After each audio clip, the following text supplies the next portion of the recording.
Welcome students. Today we will complete the lesson the water. Okay, now we start. The flow of water has undoubtedly played a great part and a beneficent one in the geological process by which the soil on the earth surface has been formed from the rocks and its crust. The same agency, however, under appropriate conditions, can also play a destructive part and wash away the soil, which is the foundation of all agriculture, and if allowed to proceed unchecked, can have the most disastrous effect on the life of country.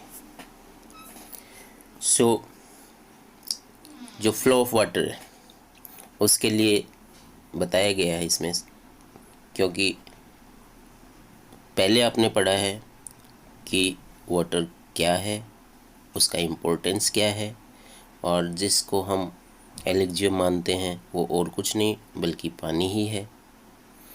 तो वैसे ही इस para में आप पढ़ेंगे कि जो flow of water है वो निस्संदेह ही प्ले ए ग्रेट पार्ट, एक बहुत महत्वपूर्ण रोल उसका होता है, एक लाभदायक भूमिका वो अदा करता है, क्योंकि इसके द्वारा पृथ्वी की सतह पर जो भी मिट्टी का निर्माण होता है वो चट्टानों की जो बाह्य परत है उससे होता है।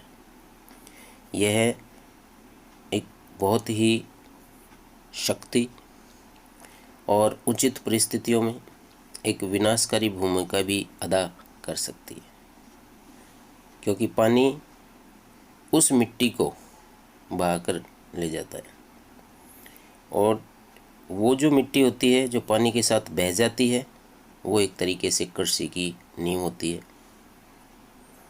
तो अगर वो पानी के साथ चली जाती है तो वो डिस्ट्रक्टिव भी हो जाती है देश के लिए, क्योंकि wash away the soil which is the foundation of all agriculture and if allowed to proceed unchecked can have the most disastrous effect on the life of country। और यदि उसको रोका नहीं गया तो डेफिनेटली वो किसी भी देश के लिए विपत्तिकारक होती है, किसी भी देश के लिए वो हानिकारक सिद्ध हो सकती है। The problem of soil erosion is one of the serious important और serious important in various countries specially in many parts of India. अगर देखा जाए तो ये जो सॉइल इरोजन की प्रॉब्लम है ये इंडिया में भी और बहुत से अलग वेरियस कंट्रीज़ में ये एक बहुत ही विपत्ति का कारण है, या यूँ कह सकते हैं कि प्रधान समस्या है ये, विशेषकर भारत में तो है ही है। And the condition under which it occur and the measures by which it can be checked are deserving of the closest study. Soil erosion occurred in successive steps, the earliest of which may easily pass unnoticed। अगर देखा जाए तो ये जो soil erosion है ये जब घटित होता है तो इसको नियंत्रित जब तक नहीं करेंगे तब तक ये पूरी तरीके से उपजाऊ मिट्टी को बहा के ले जाएगा, उसका कटाव हो जाएगा। तो उसके उपाय हमें सोचने चाहिए जिनके द्वारा इसको नियंत्रित किया जा सकता है। हालांकि इन चीज़ों पर अभी बहुत स्टडी करने की ज़रूरत है, and in the later stage the cutting up and washing away of the earth is easily too painful apparent in the formation of steppe and the deep gully and ravines which make all the agriculture impossible। और भूमि का जो क्षरण होता है ये पहले की अवस्थाओं में तो पता भी नहीं लगता है, लेकिन बाद की जो अवस्थाएं हैं जिसमें गहरे खड्डे बन जाते हैं, दर्रे बन जाते हैं, जिनमें कृषि करना एक तरीके से असंभव हो जाता है, और ये जो कटाव है मिट्टी का ये लोग बहुत ही दुखदाई साबित होता है। Then sudden burst of excessively heavy rain resulting in large run of the surplus water is the principal factor in causing soil erosion। soil erosion का जो मुख्य कारण है वो एक तरीके से बहुत भारी बारिश है, जिससे पानी बहुत तेज़ी से बहता है और उसी से मिट्टी का कटाव होता है। Contributory cases are the slope of the land and removal of the protective coat of vegetation, the existence of ruts along which the water can flow with rapidly gathering momentum and the absence of any checks of such flow. Incredibly, large quantities of precious soil can be washed away if such condition exists, as is unhappily too often the case. The manner which soil erosion presents to the continuance of successful agriculture is an alarming one in many parts of India, calling urgently for attention and prevention or preventive action. The terracing of the land, the construction of bund to check the flow of water, and the practice of contour cultivation and the planning of appropriate type of vegetation are amongst the measures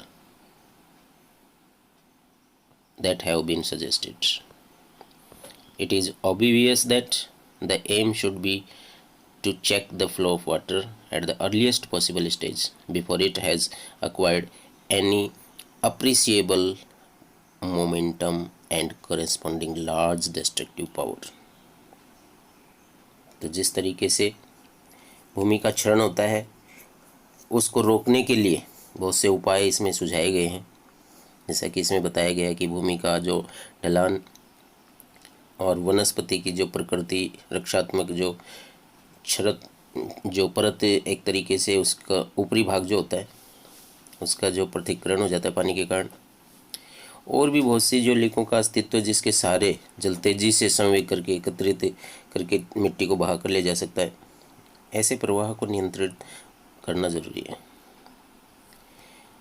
अब इसमें जो विशेष अविश्वसनीय रूप से कीमती मिट्टी की भारी मात्रा बहाकर जो ले जाई जा सकती है, यदि यही दशाएं विद्यमान किसी देश में रहती हैं, जैसा कि अप्रचंड रूप से यही दशाएं अक्सर होती भी हैं, तो ऐसे में सफल कृषि को जारी रखने के लिए जो चुनौती भूमि कटाव प्रस्तुत करता है यह हमारे सामने रखता है। भारत के अनेक भागों में ये वार्निंगफुल है, चेताने वाला है, जिस पर अगर तत्काल ध्यान नहीं दिया तो रिजल्ट भयावह हो सकते हैं, अर्थात उसको रोकने की ज़रूरत है।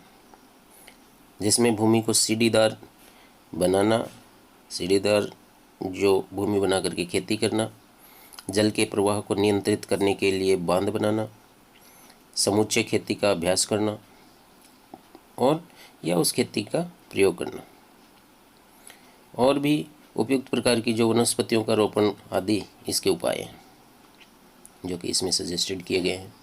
और ये स्वाभाविक है कि जो हमारा लक्ष्य है वो ऐसा लक्ष्य होना चाहिए कि पानी के बहाव को गति पकड़ने से पहले ही तथा भारी विनाश होने से पहले ही, प्रारंभिक अवस्था में ही अगर उसकी रोकथाम कर दी जाए तो वो ज़्यादा आवश्यक है और ऐसा हमें करना चाहिए।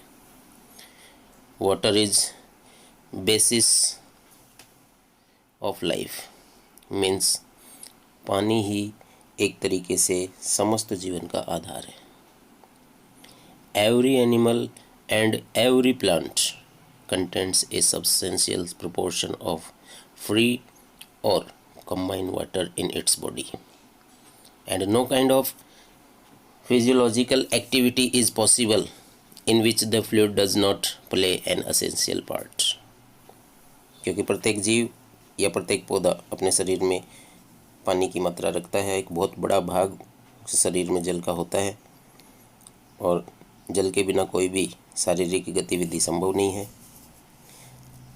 तो इस तरीके से water is of course necessary for animal life, while moisture in the soil is equally imperative for the life and growth of the plant trees, though the quantity necessary vary enormously with the species।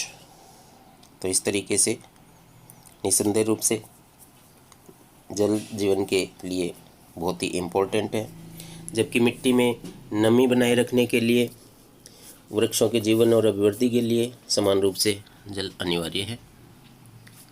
और the conservation and utilisation of water is thus fundamental for human welfare and apart from artesian water the ultimate source in all case is rain और snowfall. इस तरीके से अगर देखा जाए तो इसकी जो मात्रा है प्राणियों के हिसाब से आवश्यक रूप से अत्यधिक भिन्न भिन्न होती है। जल का संरक्षण और प्रयोग इस प्रकार मानव के कल्याण के लिए बहुत ही मूलभूत आवश्यक है। और उच्चर जल के अतिरिक्त जो भी सभी मामले में जल का जो अंतिम स्रोत है वो या तो वर्षा है या फिर बर्फबारी है।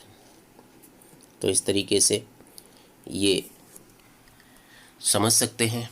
And much of Indian agriculture depend on the seasonal rainfall and is therefore very sensitive to any failure or the irregularity of the same, and the problem of soil erosion and of the land inadequate or irregular rainfall are closely connected with each other। और इस तरीके से हम देख पाते हैं कि जो बारिश ही, क्योंकि इसका मूल स्रोत है, अधिकतर जो भारतीय कृषि है वो मौसम पर और मौसमी बारिश पर निर्भर है। और ये जो वर्षा न होने के कारण कृषि अनियमित हो जाती है, होने के प्रति बहुत ही एक तरीके से संवेदनशील मामला यह होता है। भूमि का जो कटाव है तथा अपर्याप्त और अनियमित वर्षा की जो समस्या एक दूसरे से नज़दीकी से जुड़ी हुई है। मीन्स एक तरीके से दोनों ही सिचुएशन कनेक्टेड है with each other। So students, we will continue the lesson in next class। Okay।